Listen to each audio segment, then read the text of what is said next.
So if I go to shutdown administrator mode, it's going to yell at me because of that.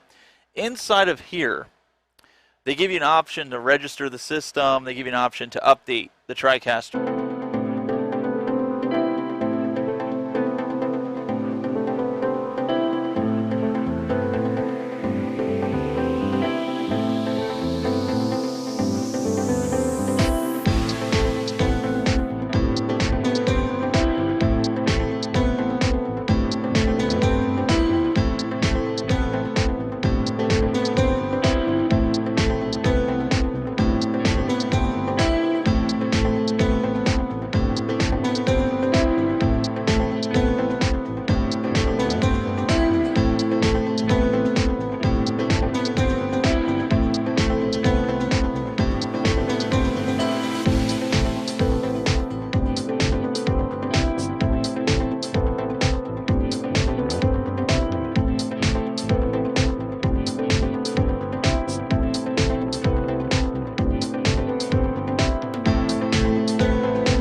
This episode is sponsored in part by PTZ Optics.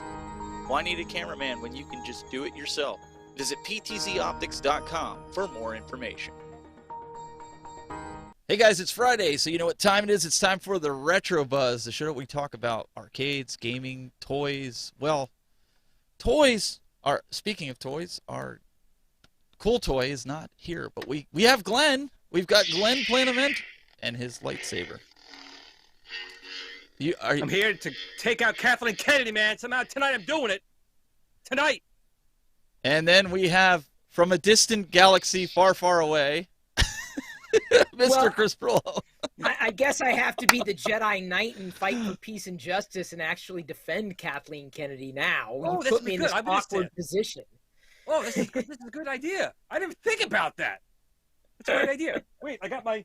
I don't know if I can fit this on, but I'll try. Let me see if I can squeeze it on my head. Here we go. Yeah.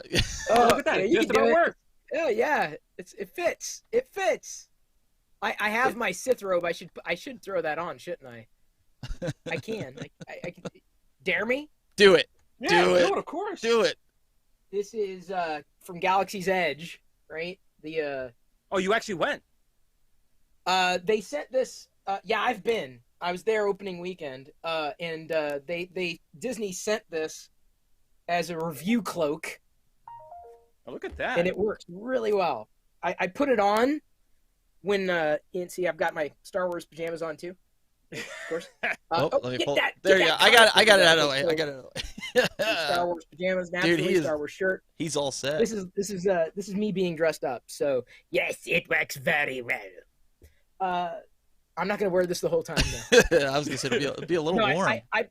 No, it's made of wool. It is warm and it's itchy. So it's perfect Sith clothing. You know, it causes pain.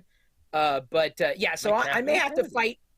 See, I may have to fight y'all because it's all Star Wars to me. I love it all, especially when I view it through my daughter's eyes. My tip and my suggestion, though I'm sure may not be speaking to the right audience on this, is lose yourself in it. Like think of it as entertainment and try to like be a kid. And so I let go of certain things and just lose myself in the moment, and it all becomes Star Wars to me. It's very zen. I can't let go of the hate. 7, 8, and 9 is all hate, all pain, all Let me tell you suffering. something. So I will say this. Like I like Luke Skywalker. Yes, hello. I grew up with Luke, but I never really connected with him. Like yes, he's a hero, obviously, but I couldn't connect with him as a character until, and this is really gonna tick you off, The Last Jedi. The Last Jedi was the only time that I actually felt, and here's why. I'm a middle-aged man, so I understand when Luke does this to the lightsaber, because let me tell you, there are plenty of things in my life that if someone approached me and said, hey, do you, so I totally get it. Like anytime someone brings up a part of my past that I've moved on from, and they hand it to me like I'm supposed to be impressed with it, I just do this. So I totally understand Luke from that perspective, because I'm not saying I'm as old as Luke. I'm not even close to as old as Luke, certainly in that moment. But that is why I felt like I connected most with Luke, when most of the and I'm not going to say most, a lot of the fans out there felt just the opposite. So I know I'm all about controversy. And you're a guest. You're a guest, so I'm going to bite my tongue on a lot of things you just said. No, I will say, don't bite your tongue. I'm going to bite my tongue a little bit, because I can see your point. I can see your point. It's a wrong point, but I can see your point. No. You are entitled to your own opinion, sir. You are not entitled to your own facts. That's also true. But I will say I completely disagree. We're going to start this. This is going to be a hot show. I'm telling you right now, man. This is going to be all over the internet by like tomorrow on like CNET and everything like that. There's been some good stuff. Like Rogue One, I enjoyed Rogue One. You know, Bad Batch, I'm enjoying the Bad Batch. I love the Mandalorian. I like those Star Wars things. They got some new Star Wars stuff coming out. You know, I like it. But 7, 8, 9, and I went into episode 7. I was pumped. You know, when that was coming out in the theaters, I was, I've been waiting. You know, I was 8 years old when the first Star Wars came out, so I knew when it was the dark side before Star Wars came in, and it kind of changed a lot of things for us kids. You know, movies weren't. There was stupid kidsy things. You know, Disney. You know, Pete's Dragon. You know, they had Rocky. Yeah, some good movies. There was nothing. Yeah. Italian. We're both Italian. First of all, we're both Italians, so we're both gonna be talking a lot. We get it. Steven will tell us to shut up, or at least tell me to shut up. But when Star Wars came out, I mean, that was something completely new and blew me away. So I'm gonna have more of a soft spot, obviously, for the original 3. That's just how it's gonna be for me. But when Episode 7 came out, I remember sitting down, I watched it, and I enjoyed it. But then when I got up in the theater, my butt was hurting. So I'm like, wait a second, I think I was violated because I think I've seen this before, and it was Episode 4 all over again. They basically just took us to fans Episode want 4, something different. So you're saying fans want something different, but if it's too different, it's wrong. No, but it can't no, be not the at same. all. But it's got to Like be I said, different. I enjoyed it. Too different. It's got to be the same. So No, that's enjoyed the it. problem with that. That's the problem. No, I enjoyed it. I You enjoyed it. Episode Fair, 7. I fair, did. fair. So I still had high hopes. And to be honest, the time frame between Episodes 7 and 8, I was probably like a lot of other people out there. I'm like, who's Rey? You know, who's this coming from? Who's Snoke? Who are the Knights of Ren? All these things. And all I got was Luke sucking a blue titty and getting milk, and I'm throwing a lightsaber over his shoulder. And I'm like, what the hell am I watching? What is this? And to me personally, again, I'm going to shut up in a second, but for me personally, I felt like my childhood characters and heroes were violated. And I'm going to say that only because I have no problem with new stories and characters, but if you're going to take the classic characters and treat them that way, you better just creating new characters and going down that path than violating. Okay, we can go on and on about this because I hear you, I understand you, I disagree because Luke was always a pacifist. He was not a fighter. Right. And so much of that, I don't know, I'm not defending, but so much of it was nuanced, and we missed out on so much of Luke's life and what happened after Jedi, right? True. So it's hard for me to pass judgment on a fictional character if I found where they ended up to be as realistic as ever. Like I said, I felt closer to Luke as a character in that movie. Do I think that The Last Jedi was the best of the 3? Not necessarily, but it also, I don't know. I guess it's all Star Wars to me, and I always find something I like about these films, and I also find something that I don't like about these films. But it's entertainment. I agree. I don't there was something to like on all 3, and that was when I was able to get up out of the chair, walk away, and not see it ever again. All right, that's fine. Here's the thing. It's personal, and that's fine. It's entertainment totally. And it's personal. I like I said, I don't have any problem if someone doesn't like something. I don't. This is where I get because I'm not. This doesn't upset me. This conversation doesn't upset me. Good. Where I start to get upset is specifically when people start gatekeeping. That really starts to irritate me because they're telling other people what kind of fans they should be in order to be the same kind of fan that they are. And that happens across all fandoms. That's not just a Star Wars thing. Right. Marvel, No, Star Wars, you name it.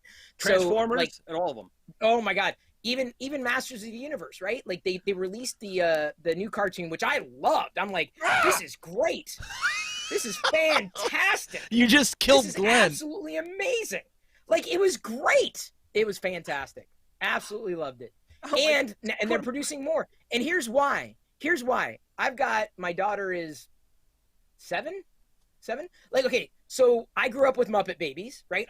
From the Muppets Take Manhattan, and then they made it a cartoon. Loved the cartoon growing up, and then of course, they went away, and then they came back. So now there's like a CGI Muppet Babies.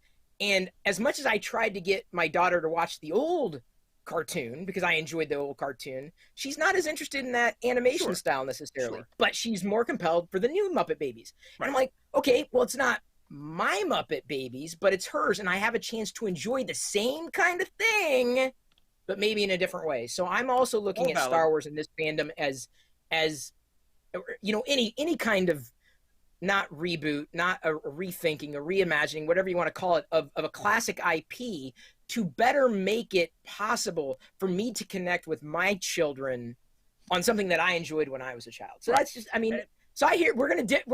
Yeah, we are. On, there's no, you know what I agree with you there. I'm just giving you a little more color in terms of it's totally why. valid. Like I grew up in the '80s with the old Teenage Mutant Ninja Turtles, and obviously have other versions of Turtles, so I totally get it. But my next rebuttal would be Ghostbusters, Ghostbusters 2, Ghostbusters 2018, Trainwreck, and to me, that is the same as episode 7, 8, and 9. How is it a train wreck? I Oh my what? How is it a train wreck? Dude, the funniest moment. God, I laughed. I LOL'd. I laughed.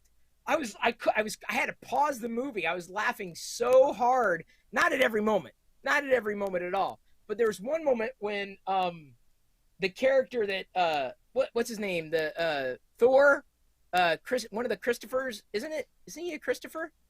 The guy who plays Thor. What's his? The guy who played the secretary, right? He played the secretary. Yeah, the secretary. Right. Yeah. He was just stupid. Like his character was just dumb, and he would do just because he was a white male things. in a woman's film, and that's why he was stupid. I wouldn't go that far, but like there was one moment where he covered his eyes when he meant to cover. He should have covered his ears, and it was just so Monty Python-esque that I lost it, and I was just like, okay, I just enjoyed it. But then again, I look at this kind of stuff as like, let me step away from where I am today, and just lose myself in it. Maybe I'll like it, and maybe I won't. Right. Which is a good trait to do. I mean, I do that a lot of times. I totally get it. I'm playing here a little bit. We definitely have a difference of opinion, which is okay. So it's fine. I'm okay with that. Okay. I grew up Italian. You're supposed to have differences of opinion. So this is actually a typical Italian talk at dinner, actually. Yeah, no. Think about it. So we have a super chat in here from Mike Hawk, and he says, if you want to upset Chris, introduce him to Negan. Oh, Glen. I think he meant Glen. I think he meant. He's around. Maybe he'll come out later. So he is around. Glenn has an alter ego called I don't have an Glen. alter ego. I don't know what you're talking about. He always gets attacked. So yeah, I was just gonna sit back. I was gonna get some popcorn. Just like me. Sometimes I'm begging to be attacked. I know it's well, my personality. Change gears a little bit here. Let's go on. Out of all of the different Star Wars movies, TV shows, whatever, what is your personal favorite? Wait. You know, before he answers that, hang on. Think about that for a second. I don't need to, but okay. All right. For those that are just joining us, this is a different show than you normally would see, okay? So I just want to premise that here. I'm going to take a little bit of a backseat and let these two talk about this.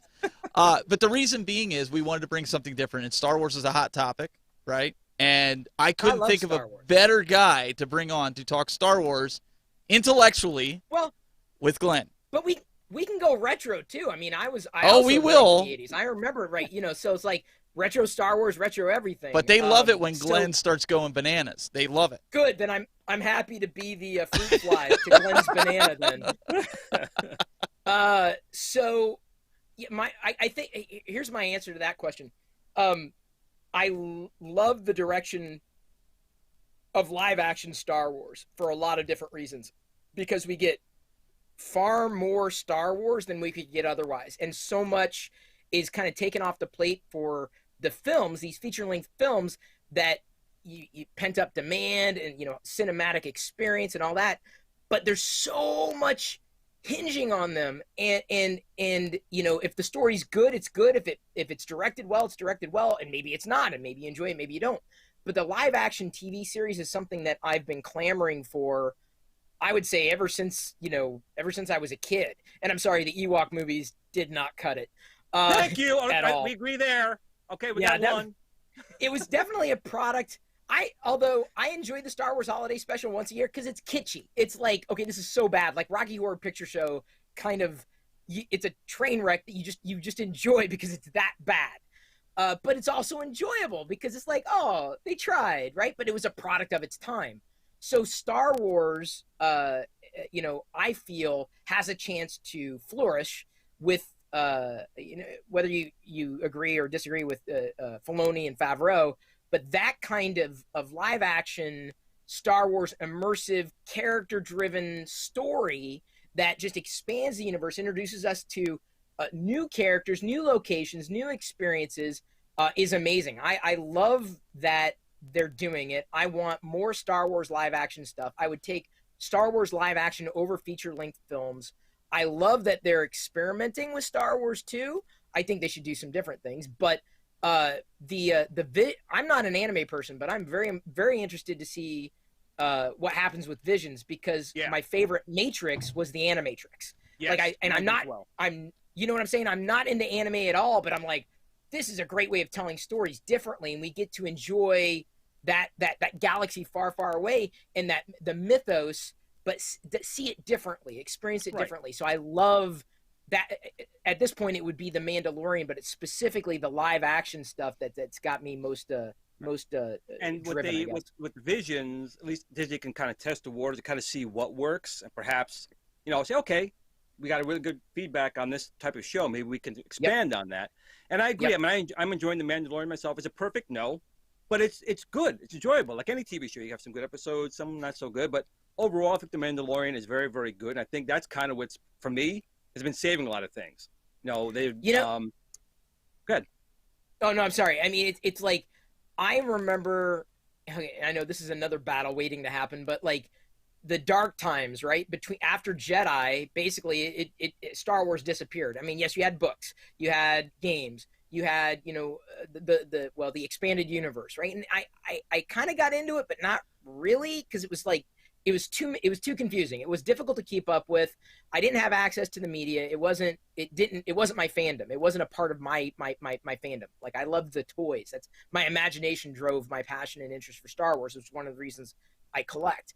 So it's that dark period of time that happened where we didn't have new Star Wars media, no new Star Wars content. So I would rather have something new Star Wars to talk about than not have something to talk about at all. I'd rather have something to disagree about it with Star Wars than not have something to disagree about. If that makes any sense, I'd rather disagree and have that discussion than wonder what happened to that. It disappeared. So I maybe it's that not having it in my life. I love having more of it, more episodes. Give me something new every month, even every quarter. I'll take it. And I'll admit, I am not a Star Wars fanboy. I really enjoy it. I'm a Vader fan. I like Star Wars, but I'm not like a George Lucas fanboy to a point. But I do enjoy it. So with that being said, did you hear about the latest, I guess, rumor about, Hayden Christensen having a larger role in the Obi-Wan spin-off series, that Vader and him are going to be in a little bit more? Do you have any thought about that? I don't know if I have any thoughts. I approach any new media with no expectations, which is probably why I'm rarely disappointed. Like, I usually kind of have an expectation, like when a new blockbuster's released, I'm like, yeah, this is not going to be that good. And so I see it, I watch it, and I'm like, yeah, that wasn't that good. But I had no expectations. Even with Star Wars, yes, it's Star Wars. I'm just going to take it in.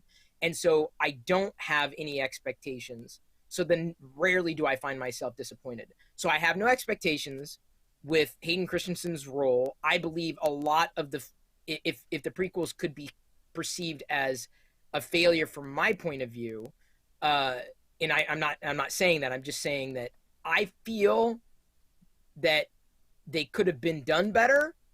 That I wish they would have been done that in such a way that I would have connected with them the way that other people do. I'm kind of jealous that other people really, honestly, I'm not upset. I'm just like jealous. Like, I didn't connect with the movies the same way they did because I was older. They were younger, so they're part of a different kind of generation. Just like my daughter is younger. I'm way older. So if direction, writing, everything, everything is produced in a way that it was meant to be done.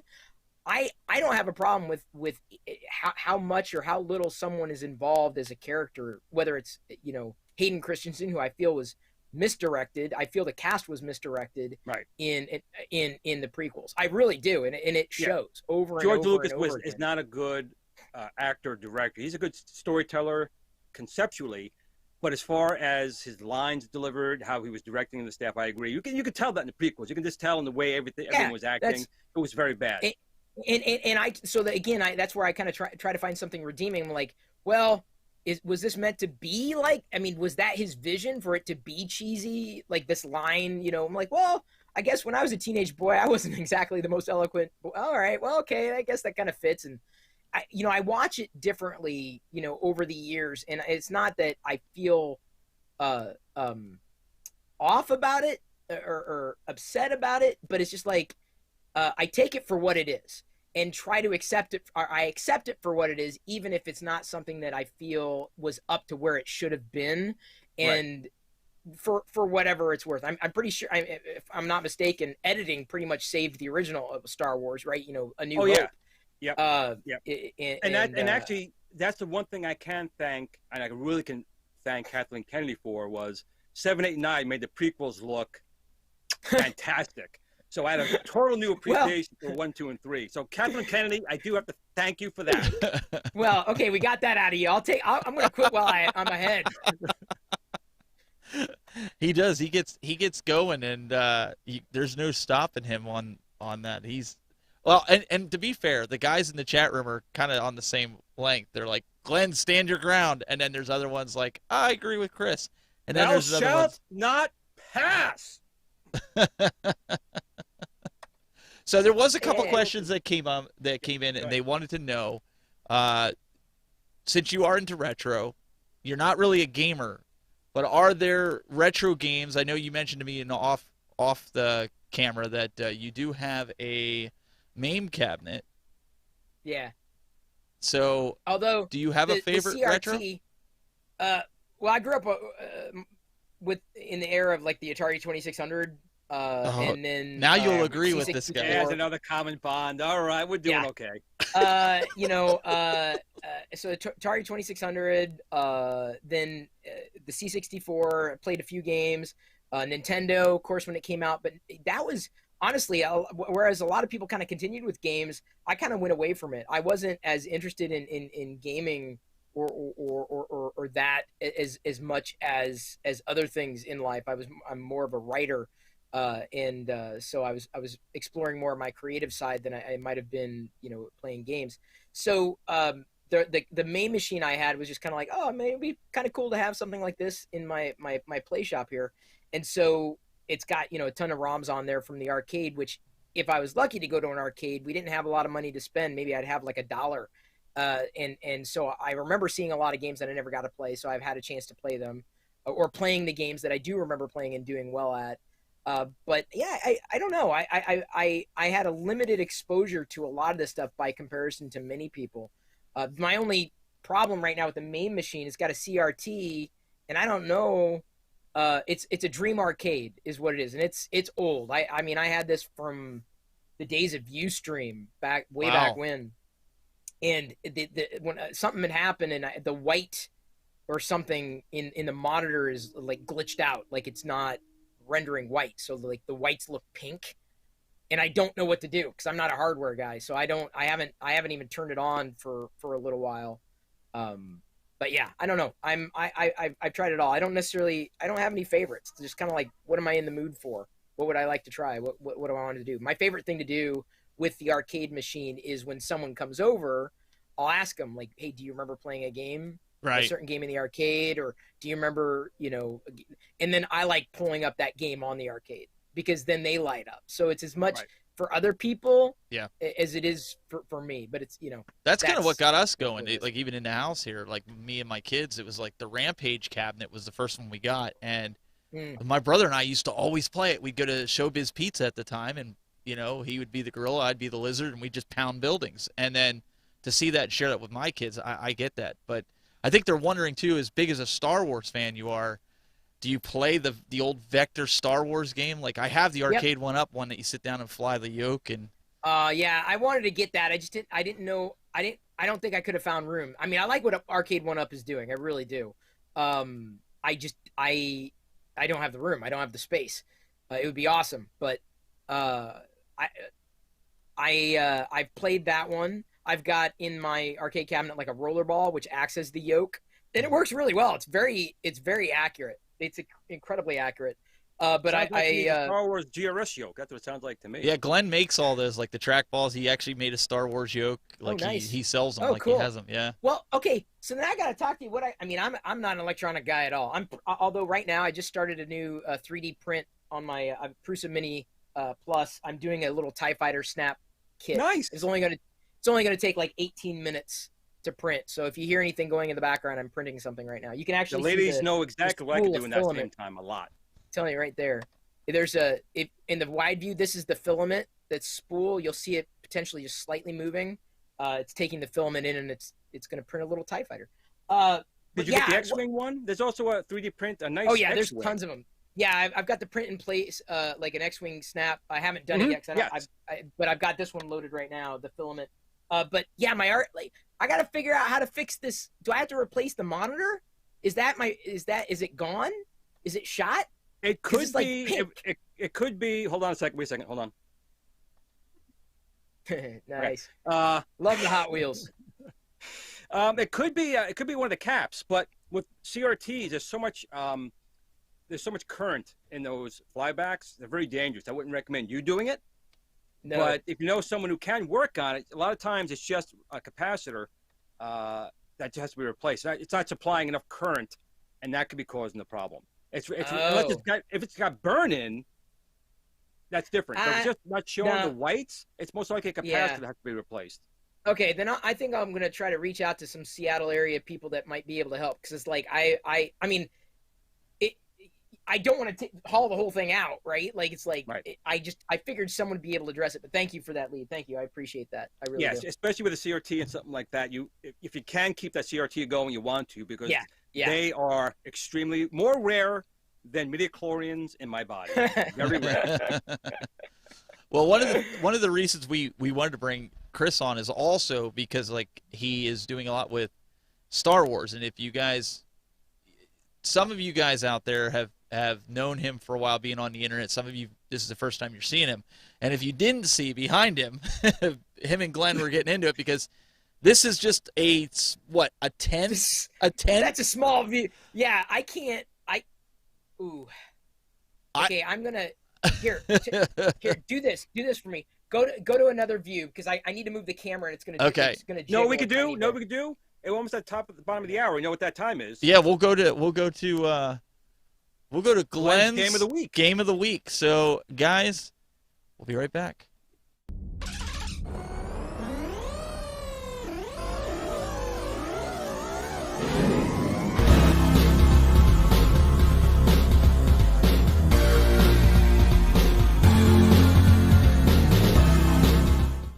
So what game have I been playing this week? It's Universal's Mr. Do. Mr. Do is an arcade maze game developed and published by Universal in 1982. The first game in the Mr. Do series. It's credited as the first arcade game to be released as a conversion kit by Taito. It was a commercial success in Japan and in North America, selling over 30,000 units in the United States alone. The object of Mr. Do is to score as many points as possible by digging tunnels through the ground and collecting cherries. The title character, Mr. Do, a circus clown in the U.S., he was a snowman in Japan. Happy birthday! Is constantly being chased by red monsters called creeps, and the player loses a life if Mr. Do is caught by one. The game ends when the last Mr. Do life is lost. Cherries are distributed throughout the level in groups of 8. A level is completed by either when all the cherries are removed, all the creeps are destroyed, an extra is spelled, or a diamond is found. Mr. Do can defeat creeps by hitting them with his bouncing power ball, or by dropping large apples on them. While the ball is bouncing towards the creeps, Mr. Do is defenseless. If the ball bounces into an area where there is no creeps to hit, such as behind a fallen apple, Mr. Do can't use it again until he has retrieved it. Mr. Do or the creeps can push an apple off an edge of a vertical tunnel and crush one or more creeps. If an apple falls more than its own height, it breaks and disappears. Mr. Do can also be crushed by a falling apple, causing a loss of a life. Occasionally, the creeps transform briefly into more powerful multicolored monsters that can tunnel through the ground. If one of these digs through a cherry, it leaves fewer cherries for Mr. Do to collect. When it digs under an apple, it often crushes itself or other creeps, and or even Mr. Do. Each time the score passes a certain threshold during play, a letter from a word extra will appear in the playfield as an alpha monster, and the player can defeat or be defeated by the monster in the same way as a creep. And collecting all 5 letters of the word completes the level. Alpha monsters attempt to eat any apples they encounter, which makes it more difficult to crush them. All the creeps spawn at the center of the screen. After they've all appeared, the generator will turn that area into a food item. Picking this up scores bonus points, freezes all the creeps, and calls out all the alpha monsters and 3 large blue monsters. The latter can eat apples as well. The creeps stay frozen until the player either defeats all 3 blue monsters, defeats the alpha monsters, in which case any remaining blue monsters will be turned into apples, loses a life, or completes the stage.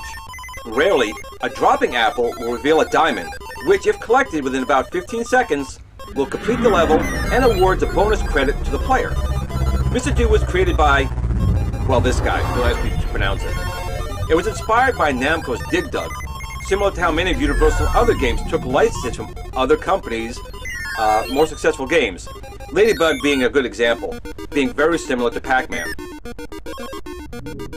Now, Mr. Do was a very popular arcade game, so of course it was going to be ported to a number of home systems. The Atari 2600, the Atari 8-bit computer family, ColecoVision, once again having a very good port, the Apple II, the MSX, Neo Geo had a port, even the Tommy Tutor, which is basically a Frankenstein TI-9948 computer made for more educational use, and the Commodore 64. In fact, there was even a really rare and really well done handheld version by Tommy released in 1983. And once again, since Mr. Do was a popular arcade game, they're also going to make some sequels. There was Mr. Do's Castle released in 1983, Mr. Do's Wild Ride, and Mr. Do Run Run, both released in 1984. There was even an expanded version of Mr. Do with 99 levels that was released back in 1988. One little fun fact is that Mr. Do is being credited as the very first arcade game machine to be released as a conversion kit. So you can see there's a multitude of different ways to play Mr. Do. Of course, the best is still the original arcade game, which is available, of course, in MAME. But if you do have a home console, there's some pretty good ports out there as well. It's really a fun game, it's a challenging game, and it's one of the few times I think people actually like clowns. Get cleaned up. Tell it. Tell him. I don't know. So that's what I was playing this week. What were you playing this week? Well, whatever it was, just remember to enjoy yourself and game on. Great video as always from Glenn. And while the break was going on, Chris actually, we're going to flip it over to his camera here. You can see his 3D print. It's Star Wars. Yeah, there's 3D printing. So up at the top, that is my full run of vintage Star Wars figures, complete with accessories, C9, C10 condition, so mint, near mint, full run, yak base, blue snaggletooth, all that. That's where they are kept with accessories. There's the arcade cabinet with all the Tron figures on top of it. There's the Prusa Mini. I use it pretty much every day, usually 3D printing Star Wars stuff. Right now, like I said, it's doing a little TIE Fighter model. I don't know if I can get around too much past this light. Yeah. So unfortunately I can't because I'm limited. I'm tethered right now to the system. But yeah, I've got Star Wars. That's not even you're seeing I cut you off like halfway. So in this room alone, Wow. like I'm not even I mean, I love retro, right? And I thrift stuff all the time. Like every day I'm like thrifting. I've got some really good thrifting scores today, although modern. But I have thrifted like He-Man figures when I found them. If I find anything like retro like that, I usually snap it up. I know there are a lot of people who flip and sell, but I'm more interested in collecting than flipping. I mean, I will sell things that are like I don't want anymore. Like, you know, hey, this be something worth selling. But yeah, I'm. This is where I get excited talking about the collectible stuff. It's funny to see the comments in here. They're like, yeah, I think Chris likes Star Wars. That's just a little bit. And Glenn, what do you think over here? I love Star Trek. Star Trek is awesome. Captain Hey, Kirk the two can coexist, Vader, because one is sci-fi and the other is fantasy. Darmok and Jalad at Tanagra. Shaka when the walls fell. I was wondering what you were doing there, Glenn. You put I thought you were turning into Vader or something. If you only knew the power of Kathleen Kennedy being gone. Yeah, everybody, sweet collection. They like the collection. So on that front, what I'm going to do is I'm going to link in chat. Here is now most of what I'm posting on YouTube right now or these days is more inspirational stuff, more motivational stuff, more advice, life advice that people might ask me for. But I just pasted a link in chat. That is my 2021 home office tour. That's not all the Star Wars stuff, but yeah, again, there's the link in chat. That's my YouTube channel, but like I said, there's not a lot of stuff. I mean, there is Star Wars stuff in my YouTube channel, like where Galaxy's Edge when I went to that, and my collection stuff, and I've done all sorts of videos in my channel. But at this point, it's focused on more advice, life advice that people have asked, career advice, and what have you. And then you also have the Star Wars Radar one that people, if they want to Yeah. see more about that with the Star Wars stuff. Yeah, and I've been uploading different things there as well. But for Star Wars Radar, the Twitter Star Wars Radar account is more active. There's like 40,000 followers there. My Twitter account, Chris Pirillo, is also very. I mean, if it's me, Star Wars is going to be covered in one way, shape, or form. But most of my daily Star Wars discussions happen either on Twitter, with my personal account, Chris Pirillo, or Star Wars Radar there. Like there's something that I got the other day at Ross. They had like a 5-piece Mando set with forks. You can't see the front of that cup, unfortunately. It got cropped out. But I find this kind of stuff all the time, and I love it. I go thrifting, like I said. Like today, went thrifting and found an amazing.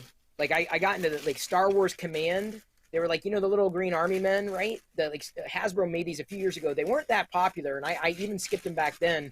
But I found 2 bags of these for like $3 of like the little, not green army men, but basically Star Wars characters. I haven't opened them yet because I was going to do that tonight on my Twitch show. That's usually what I do as a variety streamer on Twitch. I'll like start the stream. I say I'm with 3D printing this thing tonight. Let me show you what I got today. Here's a whole bunch of Star Wars stuff. What's on your mind? What's on your screen? What are you watching? What should I be watching? Yeah, I'm live on Twitch every night at 6 p.m. And then I usually give advice. I like giving advice. Could people ask, hey, what should I do for this? What should I do for that? I'm like, well, I may be wrong. I'm opinionated. Take it, contextualize. One size definitely does not fit all, but here's what I would do. So, I'm a perfect user of the internet. I have no problem telling other people what to do. It's up to them. Like, I'm not saying what they should do. I'm just saying, hey, this would be what I would do, or here's been my experience with doing something. I'm also, beyond being a big fan of Star Wars, I'm a fan of being a creator and enabling other creators.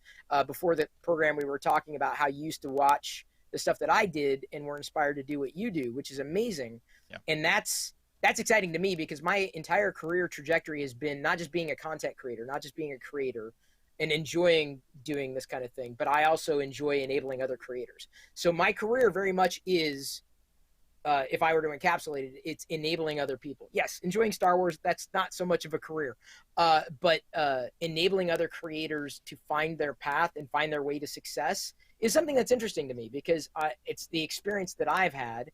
And it's been my growth, and I even have the opportunity to take that kind of I guess insight well within the walls of where I work. So I appreciate being able to give other people a bit of perspective when they are looking for that kind of help. If anything, I've considered myself for years more of a creator advocate. Well, and that's true because, and I stated this to you, like you said before, those that have seen me, interviewed me, whatever, I've always said I got my start watching. You were the first stream I ever had seen because Ustream had you plastered on the front page, which was good. And I sat there and I was like, dang, this guy's just ignoring everybody and he's going about his day. But you had community. Yeah. That was one thing you had. You had an awesome community. And yeah, Twitch is. I'm sorry. No, you're good. Go ahead. But you I think you hit the nail on the head, the community aspect of it. And that's something that I feel YouTube has been missing for years. YouTube is really bad at community, and Twitch reminds me a lot these days, Twitch, not like video games Twitch after the Justin TV pivot. But Twitch today is very much about community in a way that I'm very reminded of the Ustream days. I don't do 24/7 anymore. It's just for a couple of hours in the evening. But the engagement that I find on Twitch is very, very, very deep by comparison to YouTube. YouTube is a different beast entirely, which is one of the reasons why I'm more interested in Twitch than I am YouTube for doing a lot of the stuff that I might do in video, whether it's Star Wars or talking about whatever. And you would have never known, that you inspired me if I didn't say anything. And here it is, Right. what, 15 years later from when you started doing the 24/7 streams, and we sit and watch. Now it's interesting, like, to sit and see the new direction, just like we've all got new directions of going. I think it's interesting to see that the impact that you've had, and now you're changing gears, and that community's, your core community is still there. Well, it's not so much changing gears. It's managing expectations and understanding that I'm not the same person that I was 20 years ago. But there's still, I mean, there's still, sorry, like, No, you're good. My family. What do I think of Disney Plus? I think it's amazing. I want more. So thank you, Hollywood Polo, for asking the question. Like, Star Wars is always going to be a part of my life. Like, that's the thing. People, they think it was a sudden thing. I'm like, no. I've been a fan ever since. I still have my first Star Wars figure right over there, an AT-AT driver. It's like my favorite thing. People ask my most valuable item in my collection. It's that, because that's the thing that pulled me really into the fandom. And so I enjoy tripping nostalgic. I enjoy retro. I do a thing on Twitch where on Saturday and Sunday, I'll eat cereal, and I don't eat it on a daily basis, but I'll try a new cereal like every Saturday, or try a new cereal, or at least have some cereal, because I remember when Saturday morning cartoons were a thing, and enjoying that. And so I find ways to bring, that kind of, that nostalgia and that feeling of retro into my life, so that it doesn't feel like it's an anomaly, right? And people have the propensity for pigeonholing folks, like, wait a minute, how could you be that? I thought you were this. No, you can't be that. You have to be the thing that I want you to be. And it's like, people are complex. So, that's one challenge with YouTube, right? On YouTube, your YouTube channel has to be one thing and one thing alone, and damn you if you do something that goes beyond that, like your host. Yep. And people have an expectation that if you publish something in your YouTube channel, it's going to be about one subject. And that's always upset me. And it's one of the reasons why I feel that YouTube's never been a really good place for me, because I'm all over the map. Right. Like, but Twitch, I'll be like, hey, everybody, I'm eating cereal today, and I'm 3D printing another little model of a TIE fighter, and I'm drinking out of a cup that I got at Dollar Tree, and I'm showcasing something that this little arcade, and I'm sorry, the light that I've got right now is not as bright, but this little miniature arcade cabinet replica. Let's see, it's going to be blurry. Yeah, it's too dark back there. Of the Star Wars arcade. Look, I got this. So I mean, I'm all over the place. I could throw a Raspberry Pi in there for you. I'll tell you right now. I'll put a Pi in there and a 3-inch, 1-inch. He will too. Screen. He would. I don't even think. No, you couldn't even get a Raspberry in here. A Raspberry Pi. Glen, it's so small. Glenn, you need to go. I like that challenge. Hold on. Well, while he's doing that, there's some questions in here for you. I'm gonna pull up here.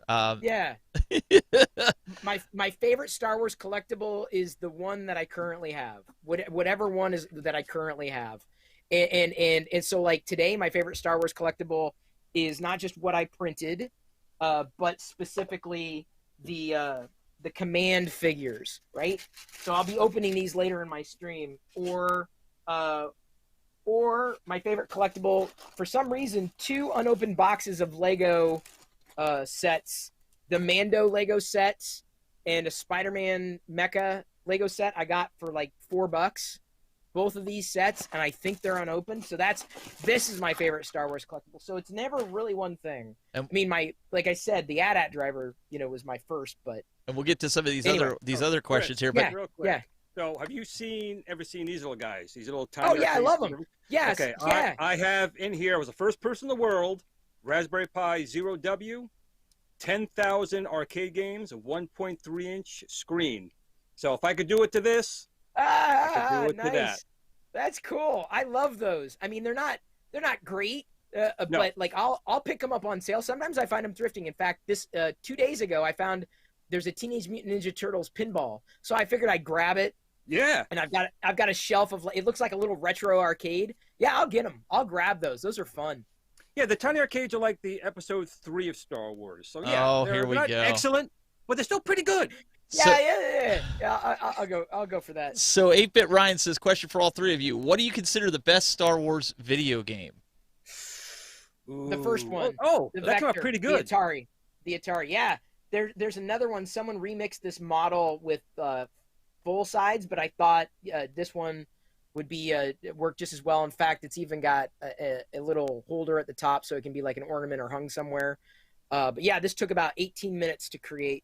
So, and it didn't take that long. I'm not an expert. I don't really understand hardware as much as clearly you do, and I can still 3D print. And so I love 3D printing this kind of stuff. And I printed off a whole series of, for the lack of a better word, hologram figures. I used kind of like a Force Ghost Blue. You can't see it; it's just out of shot. But someone designed like a whole bunch of Star Wars characters, articulated Star Wars characters that could be printed and assembled. And so Vader is one of my focuses. But he did a whole bunch of characters, and so I printed them off in this Force Ghost Blue that is absolutely spectacular. Like here's the color. Like I do like the Kyber crystals. So like I did a whole bunch of figure series in this very translucent blue color, and they turned out so nice. Chris, do 3D you want to see printing. do you want to see the last thing I 3D printed? Yeah. All right, here we go. You ready? Get the music Yeah. going.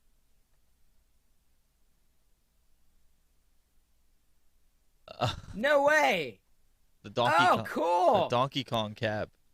So Oh, this wow. will be my next video. It is about a foot tall, 3D printed Donkey Kong cabinet. We've got a That is Raspberry wild. Pi 3 in here, and look, even the volume control. Got a little barrel for the volume control. Wow. See, that's something I couldn't even begin to attempt to do. Hats off. That is spectacular. Wow. Kathleen Kennedy was not involved in this. I And hope not. our other co-host, Doug, who's not here, he's at a toy convention, actually. Ooh. He has... Oh, Chris just got a pinball table, the Teenage Mutant Ninja Turtle pinball table that Doug always shows on this show.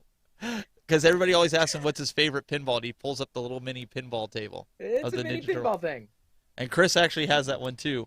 Do you have a favorite droid from the Star Wars universe? I loved Chopper. Chopper was hilarious. Voiced by Dave Filoni, who I met and got an autograph from. We were checking into a hotel at the same time when I was invited down on a junket Get for out. Galaxy's Edge, for real. Chopper's got, I feel he's got personality, and that's not something you see a lot with Astro. I mean, you do see it, but I feel Chopper had way more personality than, say, R2, though I grew up with R2. I loved Rebels. I liked Resistance. I liked where they were going with that. Oh, you had me. I was just going to say you had me, and then you lost me. You had me with Rebels, then you lost Yeah. me. But So quick. it's a different. But here's the thing: you can tell that they were targeting a different demographic. And like I said, it's like I have to view it through a different lens Yes. and enjoy it differently. So I just take it for what it is. I'm like, okay, well, maybe I'm not the target demo for that, clearly. But man, it was kind of fun, and I got a kick out of Kaz. He was like, ah! I loved it. It was hilarious. It was hilarious. It never wore thin for me. It just didn't wear thin. I'm like, it was funny. Let's see here. Anyway. I'm just going. No, you're fine. I'm going through comments here. The A lot of comments? people are saying like Coder by far, Chopper.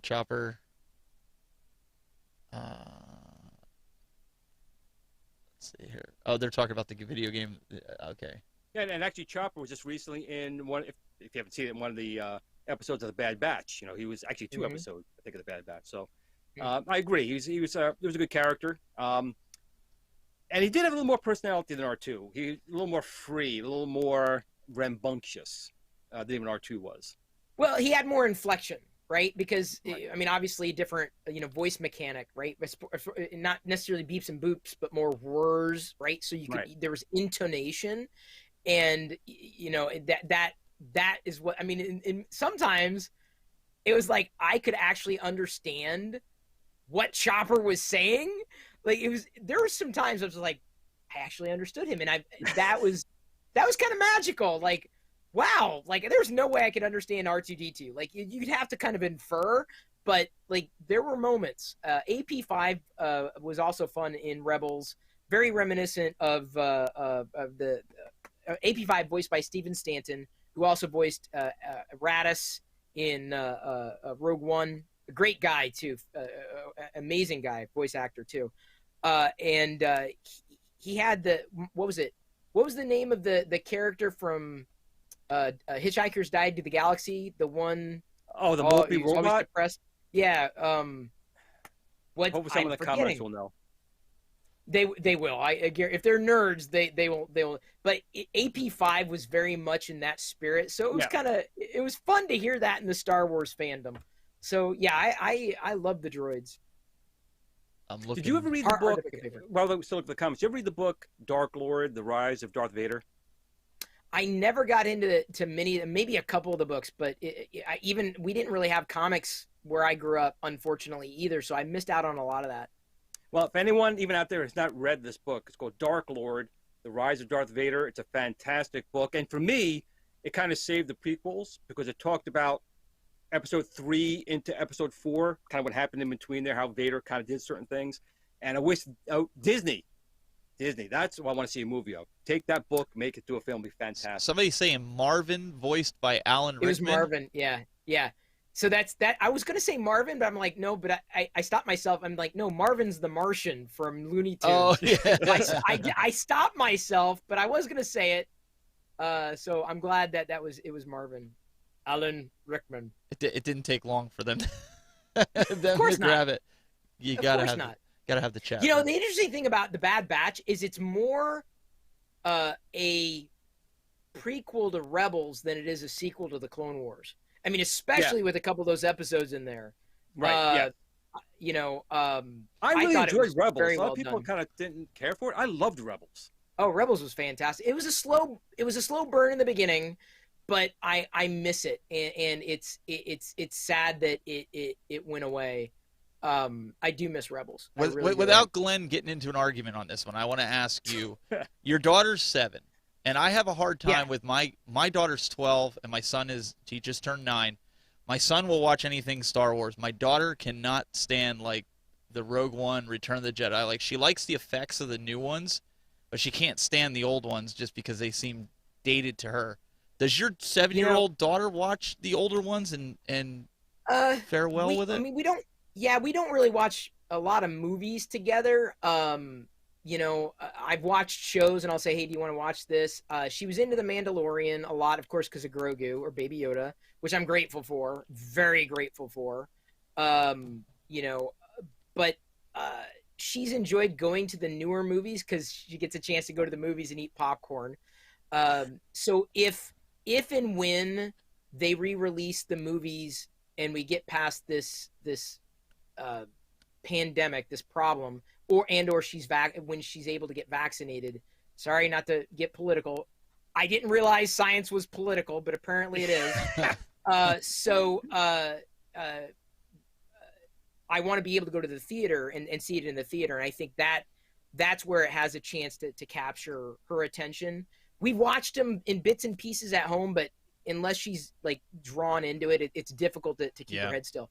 One of the things that I'm hoping for, I'm still not sure, and I gotta make sure it's good with my wife, naturally. But they're going to be re-releasing the Transformers movie in theaters, and my daughter's not been one. When I try to get her to see like classic 2D animation, she doesn't always latch onto it on the smaller screen, you know. Because by comparison, let's face it, it's not as nice as the 3D animation that kids have these days, right? Which I don't deny that. When I was growing up, it was black and white. They didn't have color. Well, dude, I hear you. We had 3 channels and a rabbit ear antenna. I hear you.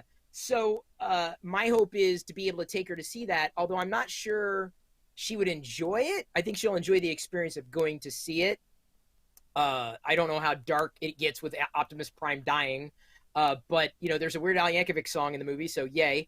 Cybertron. By the way, if you're into retro, Cybertronic Spree. If you're not following Cybertronic Spree, especially if you love classic rock, they're an absolute must follow. It's a band that does an amazing job. They cosplay as Transformers. Yeah. Oh, so good. So good. A good friend of mine named Frank, he passed away a couple of years ago, but he got me into them, and they're awesome. The cosplay costumes they do, it's done very well.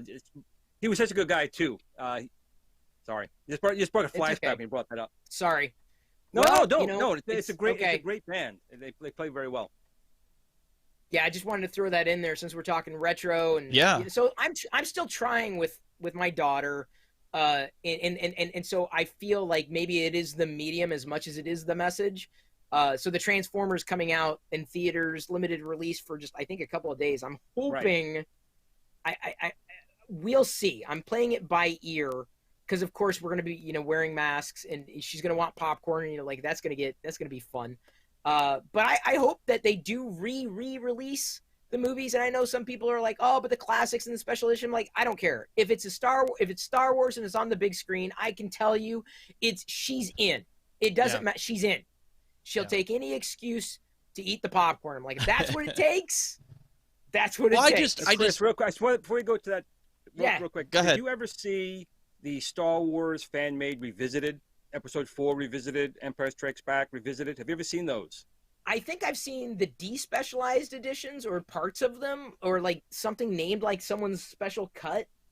You gotta find. If you haven't seen it, you gotta find. I tell everyone out there. It's called Star Wars Episode 4 Revisited and Episode 5 Revisited. Those are the only ones I watch now. They're just fantastic. They're fantastic ones. Just take a look.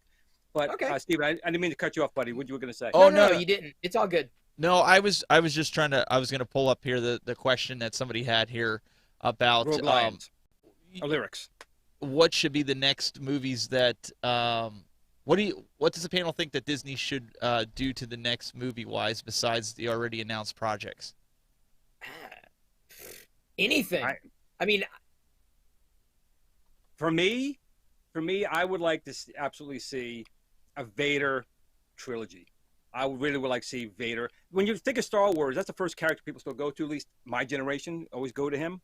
He's a badass, and I really want to see what this guy was doing between Episode 3 and 4. I want to see him slicing and dicing and going ape throughout the galaxy. I want to see 3 films of that. As a Vader collector or a person who focuses, I mean, trust me, that's just the beginning. This is nothing. This is nothing. In fact, I got, and the video is in my YouTube channel too. See if I can find. Well, I'll type it after I'm done talking. Disney sent from a prop shop that went out of business. Before it went out of business, before they knew they were going out of business, they sent their sculpt of the melted Darth Vader helmet from The Force Awakens. So it's like nice. Not one of a kind, but it's even more rare than it was. I've had people hunt me down. Chris, will you sell it for 5 figures? I'm like, no, I'm good. Wow. Like I'll take Vader any day of the week. But I would also implore them to stretch beyond and go to places that we don't know and get away from characters too. So, because I'll say this, Rogue One. You have to, in my estimation, you kind of have to drag through the first 2 acts to get to the third, and the third was fantastic. The third act was amazing. I loved the third act. But Rogue One would have been better as a live action series than it was as a film, and they hadn't been doing it at the time. And because think about it, we didn't have enough time to get to know Chirrut and Baze. We didn't know much about Jyn or Cassian Andor. So now we're getting the backstory through Andor. So I would like to see that kind of exploration, maybe not in film, but in live action TV series, so we can get a depth of characters.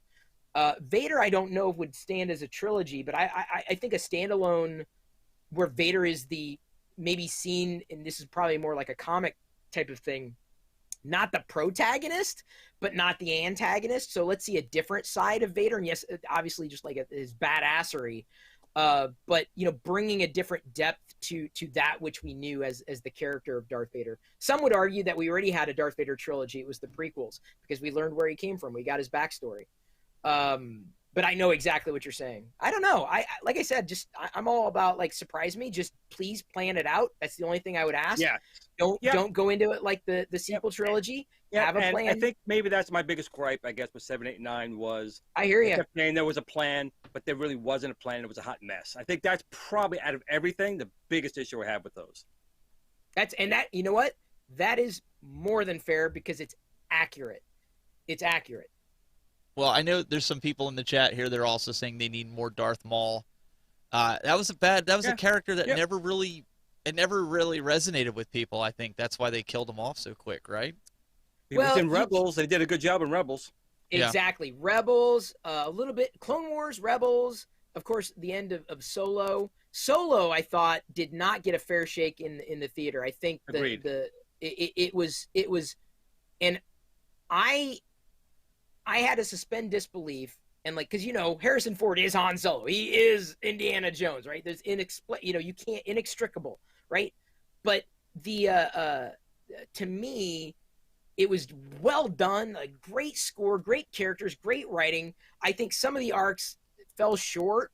I think some characters could have been played better, like not by acting, but by writing. But there was something that deserved maybe not a trilogy, but more exploration. I would love to see an Emphas Nest series out of that, maybe even Kira out of that. There was some nuance that I think is unfortunate because a lot of people automatically wrote it off. And I'd like give it a watch. Don't try not to go in it with expectations, but it was a very enjoyable Star Wars movie that unfortunately did not do well. And I also subsequently disconnected from my opinion, met Alden Ehrenreich when I went to Galaxy's Edge. That was a blast. Wow. Nice. So all you guys out there, unfortunately we're going to have to wrap this up here, and I know we could go on and on about this, and I know you guys too, but guys, check it out. Chris will be going live later at 6 p.m. 6, yeah. At West Coast time, and then 9 o'clock East Coast time. So you guys want to check that out, and you guys can follow over there on Twitch, twitch.tv/Chris Pirillo, and then also you have your Star Wars. You guys can pull that up, Star Wars Radar, and then Star Wars Radar also on Twitter. So go over there, give it a follow. Anything else that you want to put out there? This is the first time people are seeing you here. No, I mean, like the YouTube stuff happens, but I'm not sure if I spend most of my time or attention doing Star Wars stuff on YouTube. Most of it is on Twitch or my personal Twitch. My personal Twitter is probably where most of the activity happens. It's just I'm saying I've got like Star Wars focused stuff. The Star Wars Radar YouTube channel, it's there, but it's like I would need to do something different with it in order for it to get a hell of a lot more attention than it gets. Well, I really appreciate you guys, you coming on and you guys hanging out and chatting with us. It was fun. It was Glen. Glen, you see his blood pressure has gone down. A little bit. Yeah, I didn't put my watch on, but no, Chris was great. And again, everyone's entitled to their opinions, and I'm never gonna change his. He'll never change mine, which is fine. Surprised. No, if you enjoy the content, if you enjoy the content, that's all that really matters. I mean, if certain thing resonated with him, which is fine. Again, I did like some things about the 7, 8, 9. I told you that was when I was leaving the theater, so there was still something to enjoy. But it's all about if you enjoy it. And if you personally enjoy something, don't let anyone ever tell you you shouldn't have. It's if you liked it, that's all that matters. And Glenn, do you have the Old Guys Club show? Do you have a date and time for that besides just when we're not live? We're probably going to do that, I think, during midweek, maybe a Wednesday night. We think maybe 8 or 9 o'clock Eastern time. Okay. We're still working out. We're still working an intro video and certain things for that, for the Kicking It Old School. Oh, okay. Kicking It Old School. I thought it was the Old Guys Club. I'm sorry. I'm just kidding. You guys make sure you check him out, youtube.com/gplanamento, which he just hit 1 million views. So he's super excited about that. Nice. Congrats. I can't believe it. I don't know how I did it, but I got 1 million views. And thankful to everyone who watched it. Now, in all honesty, I did watch my own videos about 800,000 times personally. So I may have bumped up the numbers a little bit, but still a good thing. Well, I thought it was when the video that you did when the Speedo. I thought that was That was how you got it. Yeah. Yeah, he's not saying anything. Okay. Ladies and gentlemen, it was a great night. Make sure you guys tune in to Chris's channel later on. Guys, we will see you next week for more of the Retro Buzz. We'll have more from Doug next week as well. We'll see what he finds at the convention. I'm surprised he even went, but we'll see. Till next time, keep it buzzing.